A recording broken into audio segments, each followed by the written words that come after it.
So not long ago, I received two mystery shoes from ASICS. I now know them to be the Megablast and the Sonicblast. Now these shoes drop on September 1st. I was very confused because I didn't anticipate this drop from ASICS at all. It kind of came out of nowhere and I had no idea what either shoe was for. And turns out I wasn't the only one. I set out to figure this out this week. So today is Sunday, August 24th. And I am just finishing week 8 of my half marathon build. So this is week 8 of 14. And we decided to document it. We made a full training week video that's kind of a two-parter. One is, well, I guess two purposes. The first purpose is to help you understand what these shoes are for, and you'll get to hear my full review. But the second purpose is also just to give you a little sneak peek into what my training for a half marathon looks like these days. And so, presenting a full week of half marathon training featuring the Megablast and the Sonicblast. It's a lot of blast.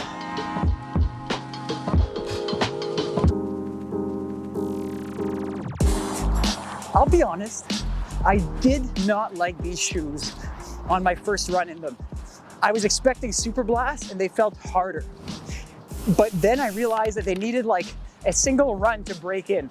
And I got used to the fact that they were a little bit harder than the Super Blast. I keep comparing them to the Super Blast because I think that that's the model that ASICS was looking at when making these shoes. A non-carbon plated, super critically foamed, long run shoe. I'd say the big difference is the Megablast feel harder, but you do get used to them. And now I've hit a point where they're my favorite long running shoe. To me, they're the best long run shoe that have come out in the second part of 2025 so far. And I don't know, there's a lot of space in them, no toe crunching, quite comfortable. And I still think that ASICS is supposed to launch a third Super Blast. So I'm not sure where the Megablast slots into the rotation, but to me, they're interchangeable with the Super Blast 2.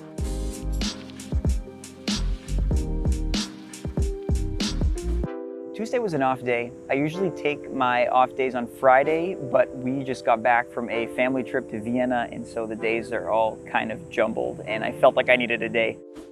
Back at it on Wednesday with an 80-minute easy run. As mentioned, that's kind of my staple for easy runs now, is 80 minutes on most days as opposed to 60. On Thursday, I did a really tough threshold session, 30 minutes of straight threshold. We were testing out another shoe, the New Balance Supercomp Elite V5, and we made a full separate video on that featuring the workout, and feel free to check it out if watching runners do poorly paced threshold runs is your thing. Very tough run, and I took Friday and Saturday as easy days back on those 80-minute grinds. Very chill to try and recoup and get ready for the hills on Sunday. So let's go there.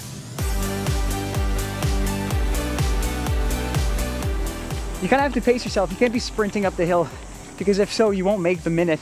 But still, you need to be moving because you need to make it hard. And it's a good alternative to track workouts. You don't worry about pace so much. So I've actually welcomed the change. It's kind of nice. And the shoes, these Sonicblasts, I was kind of confused about them first because I was expecting ASICS to release kind of the equivalent Magic Speed, like rigid workout shoes. And instead they came out with these, which actually feel a lot like the Magic Speeds. If anything, it may be a bit bulkier, but not so much. They're powerful. Like I feel like I can get up the hill, I'm on my toes, still have some support to them. And I don't know, they're powerful shoes. You can't really tell that there's a carbon plate in them.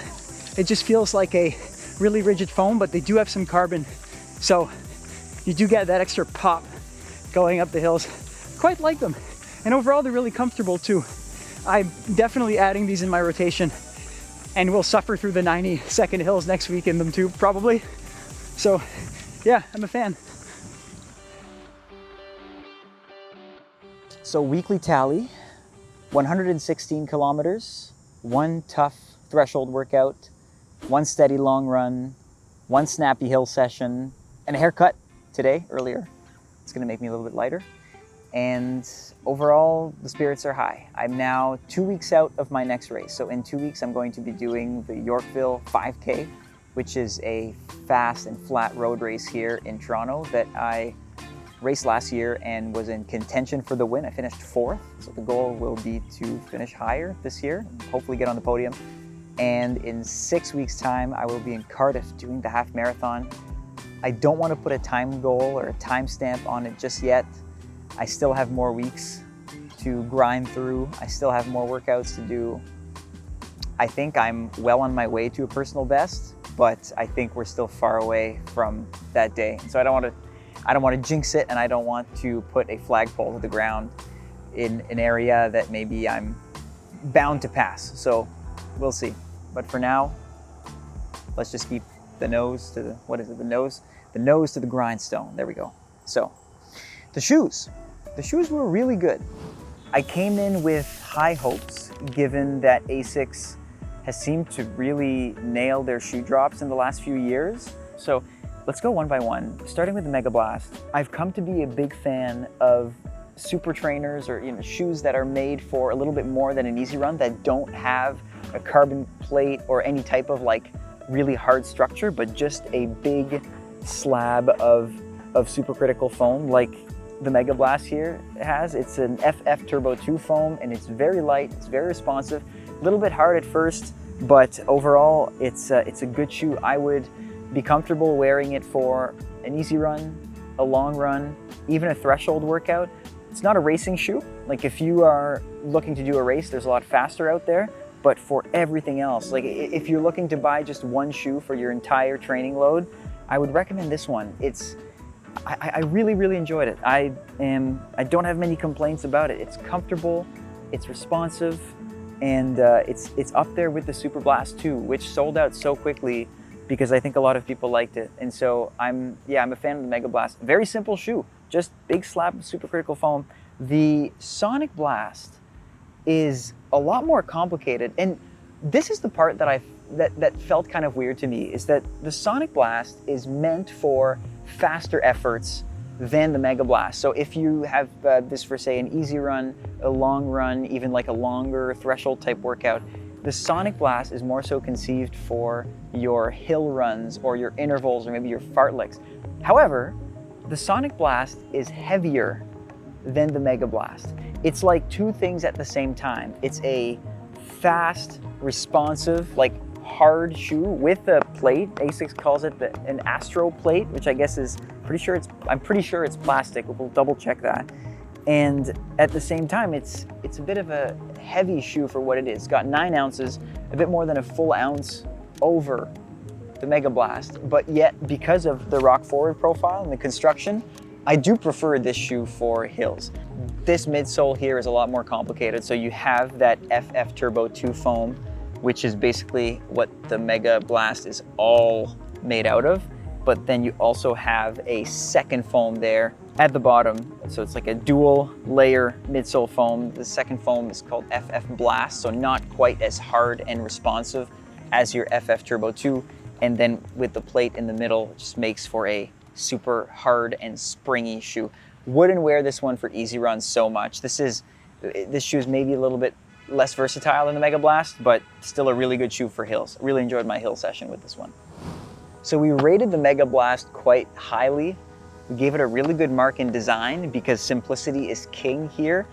I just think it's kind of genius to pack the midsole with this type of good foam. It's a shoe without all that many bells and whistles, just really high quality material. So that's a good design. Simple is good. Function over form, right? And then your performance score is high. This shoe does well in many situations. So that's a good performance score. Comfort, I've rarely worn a shoe that's that comfortable. ASICS shoes usually do well. I like ASICS and I like Brooks for comfort. You can rarely go wrong. There's a lot of space in the shoe without it feeling too roomy on the feet. That's actually where we scored at the highest. Comfort. Value, tinged it a little bit down. I mean, I'm of two minds here. It's an expensive shoe. You won't save much money buying it, but also you'll feel better in it than in a regular daily trainer, and it seems to be a durable shoe as well. some outer grip here that really helps with that durability, and so we still can't really knock it for value because yeah, you might pay more, but it'll last you longer. So final score for the Megablast, we gave it an 8.4.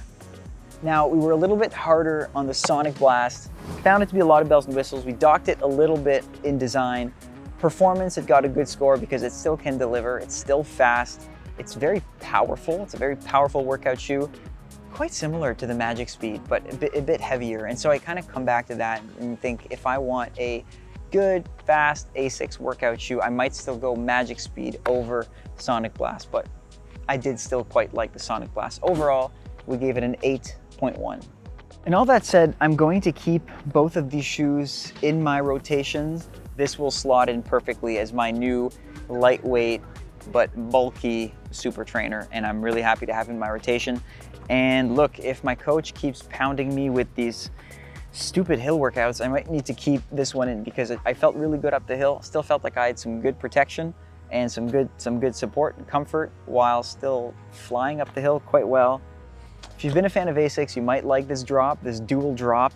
I'm curious to see now how ASICS pivots out of there and what they'll have to offer in their Superblast 3 and Magic Speed 5. How will they be different from this line of shoes?